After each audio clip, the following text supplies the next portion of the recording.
Mutual fund या shares के अंदर जब भी हम कैपिटल गेन की बात करेंगे तो कुछ बात हमें हमेशा ध्यान रखनी चाहिए। पहला, कैपिटल गेन अराइज कब होता है? जनरली जब भी हम किसी शेयर या म्यूचुअल फंड को सेल करते हैं, उसी फाइनेंशियल ईयर में आपका उसके ऊपर टैक्स का कैलकुलेशन किया जाता है। सेकंड पॉइंट आता है, अब हमें कैलकुलेट ये करना है कि कब हमने वो शेयर या म्यूचुअल फंड परचेज किया था। तीसरे पॉइंट के अंदर अब हमें डेट ऑफ परचेज और डेट ऑफ सेल के बीच का डिफरेंस देखना है।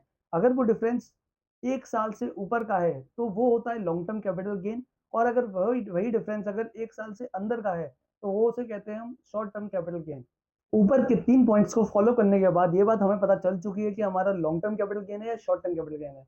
अब बात करते हैं चौथे पॉइंट के अंदर कि इनके ऊपर टैक्स रेट क्या एप्लीकेबल है। शॉर्ट टर्म कैपिटल गेन के ऊपर 20% टैक्स लगता है, वहीं लॉन्ग टर्म कैपिटल गेन के ऊपर 12.5% टैक्स लगता है।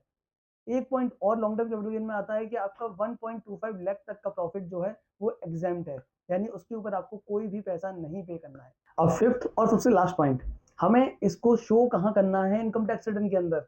इनकम टैक्स रिटर्न के अंदर income under the head capital gains करके एक हेडिंग दी जाती है, उसके अंदर आप अपने लॉन्ग टर्म और शॉर्ट टर्म गेन्स को दिखा सकते हैं।